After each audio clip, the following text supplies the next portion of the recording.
A racist officer breaks a black teen's arm, unaware that the boy's grandfather is the army chief. What happens next will leave you stunned. The afternoon sun hung heavy in the sky, baking the streets in a thick, oppressive heat that made the air shimmer above the cracked pavement. The sidewalks were worn, the concrete splitting in jagged lines that traced the years of neglect that had settled into this side of town. A few pedestrians moved sluggishly, weighed down by the sweltering humidity, fanning themselves with folded newspapers or wiping sweat from their brows as they trudged toward their destinations. It was just another day in the neighborhood, mundane, uneventful, predictable. 17-year-old Malik Johnson wasn't looking for trouble. His earbuds were in, the muffled bass of his playlist thrumming steadily against his eardrums as he walked, his hands shoved deep into the pockets of his hoodie. The thin fabric of his sweatshirt clung to his skin, damp from the heat. But he didn't mind. He liked the weight of it, the familiarity. It made him feel protected. He had done this 100 times before. The short walk from his grandmother's house to the convenience store was nothing special. He knew the path by heart, could have traced it in his sleep. 2 blocks past the laundromat, a left turn at the vacant lot where the old gas station used to be, then straight ahead until he hit the corner store with its flickering neon sign and rusted security bars on the windows. It was a routine, a simple errand, something so unremarkable that it shouldn't have mattered. But today, something was different. A police cruiser sat at the intersection just ahead, idling low, its engine rumbling softly in the quiet afternoon lull. It wasn't an unusual sight. Cops were always around, watching, patrolling, waiting. But Malik felt the presence of this one in his bones. The car was angled slightly toward him, the windshield reflecting the harsh glare of the sun, making it impossible to see the face of the officer inside. But he knew. He could feel the weight of unseen eyes on him, the silent appraisal, the unspoken suspicion that came with being young, black, and walking alone. He had felt it before. Malik noticed it, but he didn't react. He knew better than to react. Black boys who reacted became statistics. So he did what he had been taught. He kept his head down. He kept moving. His strides were steady, controlled, careful in a way that shouldn't have been necessary but always was. His heart picked up its pace, a dull thud against his ribcage, but his face remained blank, unreadable. He had been raised to survive.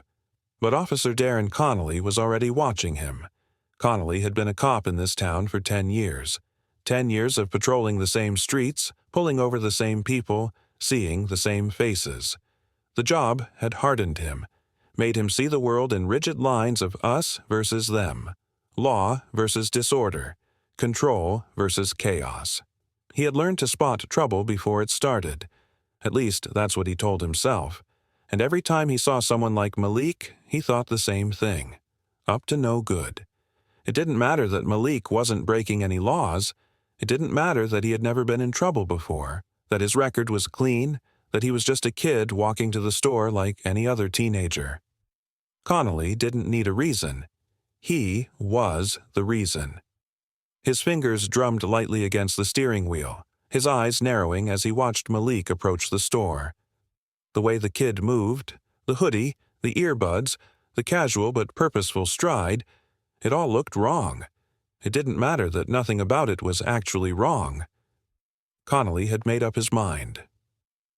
The moment Malik stepped into the store, Connolly put the car in park. His hand rested on his belt, fingers grazing the cool metal of his holster. He had done this before, too many times to count. A simple stop, a quick question, a demand for ID. Just a routine check. They always resisted. They always gave him a reason. He stepped out of the car. The asphalt radiated heat, waves of it curling up from the ground, but Connolly barely noticed. His eyes were locked on the entrance of the store. And just like that, the hunt began. Malik moved through the aisles, the hum of the store's overhead lights buzzing faintly above him. The cool air conditioning sent a shiver down his spine as he grabbed a bottle of soda from the fridge, tucking it under his arm before making his way toward the snack aisle. His mind was elsewhere, on the game waiting for him at home, on the text his friend had sent about a rematch, on the feeling of just wanting to kick back and relax after a long day. He was not thinking about trouble. He didn't notice the officer step inside, didn't see the way Connolly's eyes locked onto him like a predator catching sight of its prey, didn't hear the sharp exhale through flared nostrils, the way the officer's jaw clenched as his hand flexed near the gun on his belt. Because Malik wasn't looking for him, but Connolly was looking for Malik. The moment the door had chimed behind him, Connolly had already decided. It didn't matter that Malik was just a kid, just another teenager grabbing snacks after school. It didn't matter that he had no record, no history, nothing that would justify the tension now coiling in Connolly's muscles like a loaded spring. Because Connolly saw what he wanted to see. A hoodie, dark skin, hands in his pockets. A criminal. A problem.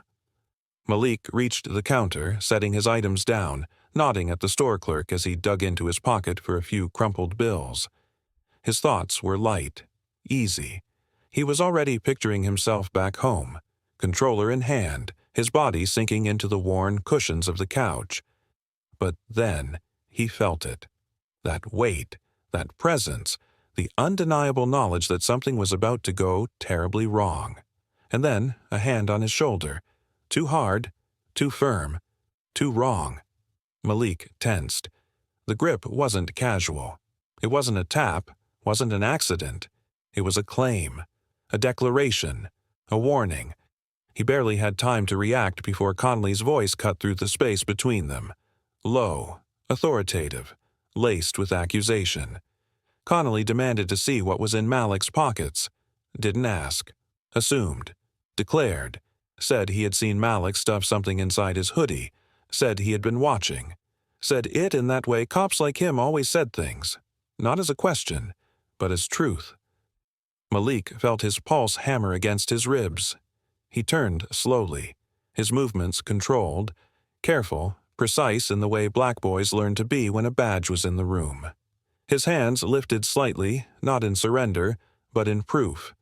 He started to protest, his words calm but firm. I didn't take anything. But protests did not matter, because Connolly had already decided. Before Malik even finished speaking, Connolly grabbed his wrist. Too hard, too tight, too fast. A surge of panic shot through Malik's chest as he stumbled backward, his free arm bracing against the counter. The grip on his wrist was crushing, fingers digging deep into bone, the pressure unbearable. Then, in a single violent motion, Connolly yanked Malik's arm behind his back. The movement was brutal, sharp, merciless. Malik barely had time to cry out before his chest slammed against the counter, the cold metal pressing into his stomach, knocking the breath from his lungs. The store clerk shouted in protest, his voice rising in alarm, but it didn't matter. Customers froze, eyes wide, faces twisted in shock, in horror. But none of it mattered, because Connolly had already decided what kind of person Malik was. He twisted Malik's arm further, his grip tightening like a vice. Malik's breath hitched, his body stiffening as pain flared up his shoulder, white-hot and unrelenting. His heart pounded in his ears. His mind screamed for him to do something, to fight, to run. But he knew better. He knew what happened to black boys who fought back. He gritted his teeth, swallowing the panic, forcing his breath to stay even. He would not give Connolly a reason to make this worse. But Connolly didn't need a reason. His fingers tightened, twisted, wrenched. And then Malik heard the snap before he even felt the pain. For a split second, the world stopped. Then it hit, blinding, white-hot, unrelenting. A scream tore from Malik's throat before he could stop it, his knees buckling as his body crumpled beneath the unbearable agony. His vision blurred, a wave of nausea rising in his stomach as he gasped for air, his broken arm hanging uselessly at his side. Everything hurt. Everything burned. His own breath came in choked, ragged sobs he tried to swallow down. He wouldn't cry. He wouldn't. But his body was breaking. And Connolly? Connolly didn't flinch, didn't let go, didn't care, because to him, this was control. This was power. The store clerk lunged forward, his voice breaking as he yelled for Connolly to stop, to let Malik go. Customers gasped, shouted, cursed, their phones raised, recording, but it didn't matter, because the damage had already been done. Malik's arm was broken, and nothing could undo that.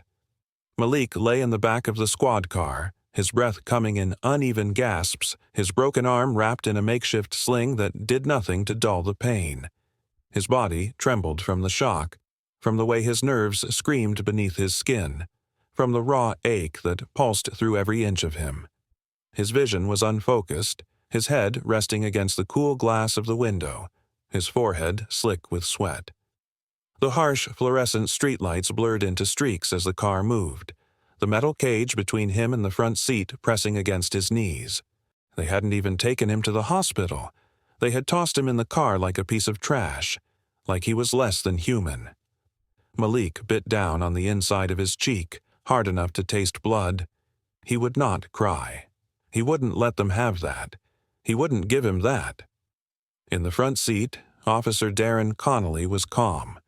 Too calm. He drummed his fingers lazily against the wheel, his posture relaxed, as if none of this meant anything, as if the boy in the back seat wasn't broken and bleeding because of him. His other hand rested on his thigh, close to his holster, a silent reminder of the power he held, of the force he had already used. The bastard had even cracked the window down just enough to let the evening air in, as if that would make any of this feel less suffocating. He had already written the report in his head. Suspect resisted. Necessary force applied. That was all it would take.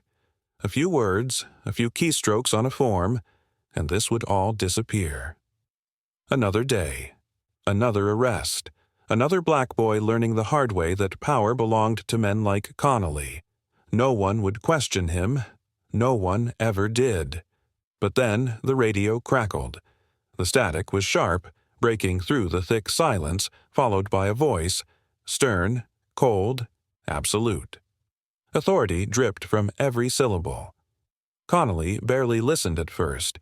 He was used to radio chatter, used to the drone of dispatchers and officers calling in reports, checking in, throwing around protocol like it meant something. But then the voice repeated itself. And this time, Connolly heard the name. General Thomas Caldwell. The air in the car shifted. The lazy drumming of Connolly's fingers stopped. Malik didn't see his face, but he felt the change. He felt the way Connolly's grip on the wheel tightened, the way his breath came just a little shorter. General Caldwell wasn't just a military officer. He was the Army chief, and he was Malik's grandfather.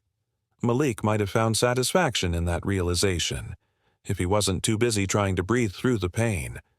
Within minutes, everything unraveled. The radio crackled again, but this time the voice was demanding, urgent. Names were spoken, orders were given. Malik couldn't make out the details, his head still swimming, but the weight of what was happening was undeniable. Connolly's entire body had gone rigid. He knew he had made a mistake, and for the first time that night, he looked afraid. By the time they pulled into the precinct, the tension inside the car was suffocating. Malik could hear the chaos before he even saw it. The hum of multiple voices, the sound of hurried footsteps, the distinct click of heels on tile. Controlled, deliberate, filled with purpose. Then the door swung open. Malik was yanked from the car, pain bursting through his arm as his body lurched forward. The sudden movement sent another wave of nausea through him, his legs threatening to give out, but before he could collapse, another set of hands caught him. Firm, steady, careful. Not Connolly's, not another officer's. He barely had time to register it before he was being ushered forward past the stunned faces of cops who suddenly seemed far too stiff, because they were afraid too. And then Malik saw him, General Thomas Caldwell, the man himself, tall, broad-shouldered, his uniform crisp, his presence unshakable. His posture was perfectly straight, his hands clasped behind his back, but his eyes, His eyes burned with something raw and lethal. He was furious. The kind of fury that didn't need shouting, that didn't need threats, the kind of fury that leveled battlefields. And he was here for his grandson. Malik didn't know what he had expected. His grandfather had always been a force, a man whose very presence commanded respect. But seeing him here, in the middle of this chaos, with officers avoiding his gaze like a judge about to hand down a sentence, it was something else entirely. Connolly stood frozen a few feet away, his skin pale, his hands still hovering near his belt like he might be able to reach for the authority slipping through his fingers. But there was no power left for him here. Not in this room. Not in front of him. General Caldwell took one slow step forward, his eyes never leaving Connolly's. And in that moment, Malik knew. The man who had broken him was about to learn what it felt like to be powerless. The station was silent. Not the routine quiet of a precinct settling into its evening shift, not the hum of tired officers finishing paperwork, or the low murmur of radio static. This was a different kind of silence, the kind that suffocates, the kind that makes people hold their breath, the kind that signals something is about to break. Officer Darren Connolly sat in the interrogation room, his hands clenched into tight fists on the cold steel table. His breath came in slow, uneven draws, his shoulders hunched, the fluorescent light above casting harsh shadows along his face. He had never been inside one of these rooms before. Not like this. Not as the one being watched. Not as the one waiting. The walls pressed in around him, the sterile gray of the room offering no comfort, no way out. The metal chair beneath him was hard and unyielding, nothing like the cushioned seat behind his own desk, where he had once filled out dozens of reports justifying his actions. Actions that had never been questioned. Until now. Connolly had always carried himself with swagger. He had walked these halls with ease, his badge a shield, his uniform a declaration of control. He had believed himself untouchable. But now, he felt something he had never felt before. Fear. It sat in his chest like a stone, heavy and unmovable, pressing against his ribs with every shallow breath. The door swung open. Connolly didn't move at first, his fingers gripping the edge of the table, his nails pressing into the metal. The sound of the door echoed through the room, bouncing off the walls, stretching the silence even further. And then General Thomas Caldwell stepped inside. He did not sit. He did not blink. He simply stared. And in that moment, Connolly understood. This wasn't just about Malik anymore. This wasn't just about a single broken arm, a single report, a single mistake. This was about every single time Connolly had abused his power and walked away without consequence. This was about every broken bone, every bruised wrist, every fabricated charge. This was about the empire of fear he had built for himself. And now, it was crumbling. The silence in the room stretched, suffocating, absolute. Connolly had spent his career believing in a certain kind of power, the kind that came with a badge, a uniform, a gun strapped to his hip. He had spent years exercising that power, testing its limits, knowing that the system would always bend in his favor. He had been protected. He had been safe. But looking into the unwavering gaze of General Caldwell, he realized something chillingly final. There were some lines even men like him couldn't cross. And this had been one of them. The door opened again. A prosecutor stepped in. Then, a federal investigator. Connolly's mouth went dry. He knew what this was. This was not a routine inquiry. This was not a simple reprimand. This was the moment his past came crashing down on him. Every complaint that had been buried, every abuse of power that had been ignored, every case dismissed, every false report, every name he had forgotten. All of it was being unearthed. There would be no sweeping this under the rug, no internal review that ended in a slap on the wrist, no returning to duty like nothing had happened. This wasn't a transfer. This wasn't a suspension. This was the end. Malik was free. but Connolly never would be again. And as the weight of that realization settled over him, as the walls of the room seemed to press even closer, as the silence stretched just a moment longer, Darren Connolly finally knew what it meant to be powerless.